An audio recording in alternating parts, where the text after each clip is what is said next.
नमस्कार दर्शक बंधु जय जगन्नाथ। आज जॉब इनफॉरमेशन नुआ वीडियो को मु दिव्य आपण मानक स्वागत जनाऊँगी।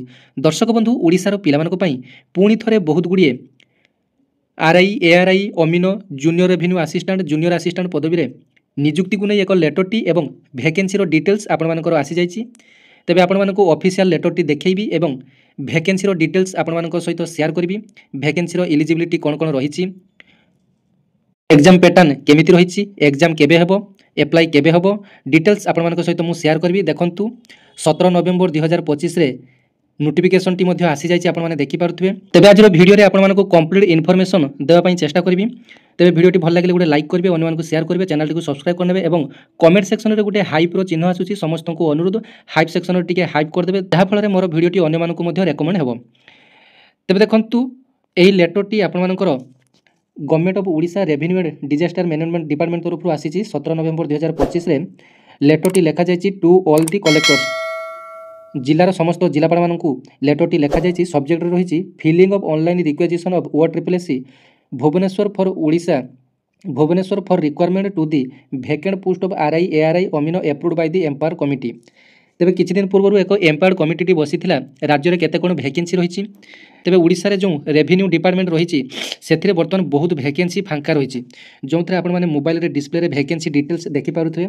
जो थे रेवेन्यू इन्स्पेक्टर अर्थात आरआई रे 1001 टी पदवी फांका रही, असिस्टेंट रेवेन्यू इन्स्पेक्टर रे 1563 टी पदवी फांका रही, अमीन रे 1407 टी पदवी फांका रही, junior assistant junior revenue assistant रे 1513 टी पदवी फांका रही, जूनियर असिस्टेंट रे 104 टी पदवी फांका रही।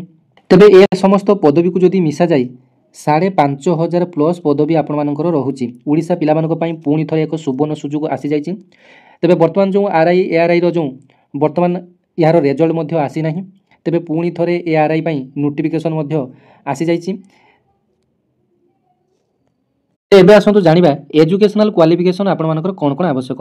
रेवेन्यू इन्स्पेक्टर बा आरआई पई आपण मानकर +3 करिथिबा आवश्यक एवं असिस्टेंट रेवेन्यू इन्स्पेक्टर एआरआई पई आपण मानकर +2 करिथिबा आवश्यक एवं अमीन पई मध्ये आपण मानकर +2 करिथिबा आवश्यक। जूनियर रेवेन्यू असिस्टेंट पई मध्ये सेही +2 आपण मानकर आवश्यक। जूनियर असिस्टेंट पई आपण मानकर +2 आवश्यक एवं एथरे आ गुटे वैकेंसी आपण मानकर नाही, जो माने कि अपेक्षा करचंती आईसीडी सुपरवाइजर पदवी। तेबे आईसीडी सुपरवाइजर पदवी पूर्व वैकेंसी रे आपण मानकर आसीतला, जोंटा कि आपण मानकर +3 मागुतला।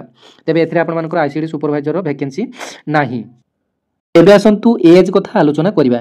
तेबे आरआई पई आपण मानकर बयस 20 वर्ष रु 38 वर्ष, एआरआई पई 20 वर्ष रु 38 वर्ष एवं अमीन पई मध्ये 20 वर्ष रु 38 वर्ष, असिस्टेंट जूनियर रेवेन्यू पई मध्ये 20 वर्ष रु 38 वर्ष। एबे आसंतु आलोचना करिबा।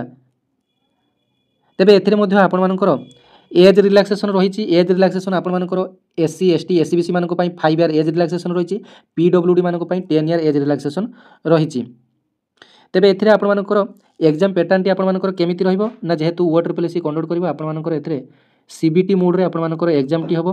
सीबीटी मोड रे अर्थात आपण मानकर कंप्यूटर बेस्ड टेस्ट हबो, जोंथरे दुईटी परीक्षा आपण मानकर रहिबो। गुटी हैला प्रिलिम रहिबो एवं अन्यटी हैला मेन रहिबो। प्रिलिम रे आपण मानकर प्रथमे 100 मार्क रो आसीबो क्वेश्चन, तापर मेंस रे आपण मानकर 180 मार्क रो आपण मानकर क्वेश्चन आसीबो एवं प्रैक्टिकल स्किल टेस्ट मध्ये आपण मानक पई रहिछि, जोंथरे आपण मानकर 50 मार्क रो प्रैक्टिकल आरआई मानक पई रहिछि।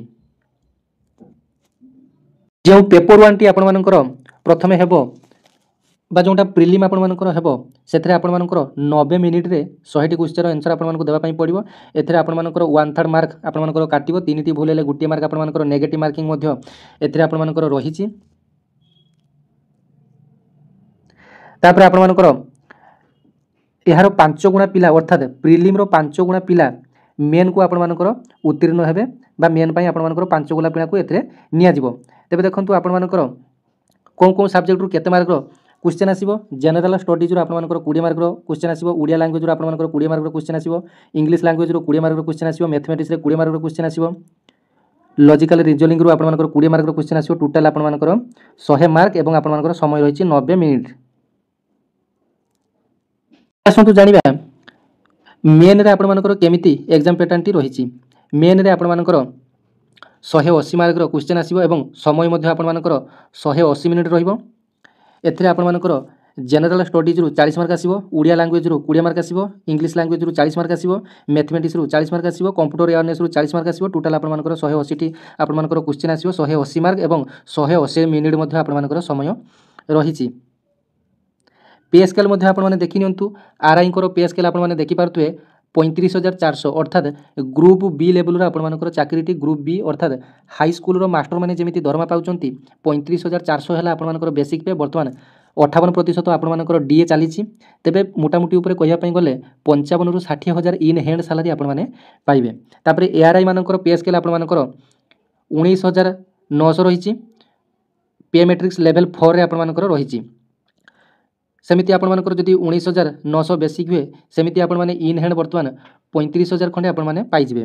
तापर अमीन रे आपर पे स्केल रही 18,000 बेसिक हेले आपर से 30 ରୁ 35,000 मध्य आपने इन हैंड सालारी पाइबे। तेबे आपण आउ गोटे गुड न्यूज रही जो मैंने कि ओडिशा पुलिस रो डिस्ट्रिक्ट कनेस्टेबल को अपेक्षा करते गुड न्यूज रही।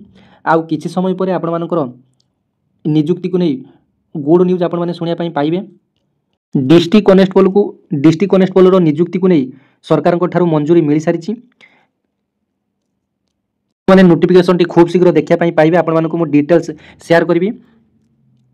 तेबे जो मैंने भी ए पर्यंत आपण एम्प्लॉयमेंट सर्टिफिकेट रजिस्ट्रेशन करना से निज निजर सर्टिफिकेट रजिस्ट्रेशन करनियंतु आपण मानकु तो जीवाई पड़ो ना ऑनलाइन रे अप्लाई करिया ऑनलाइन सब काम आपण हो जाउची।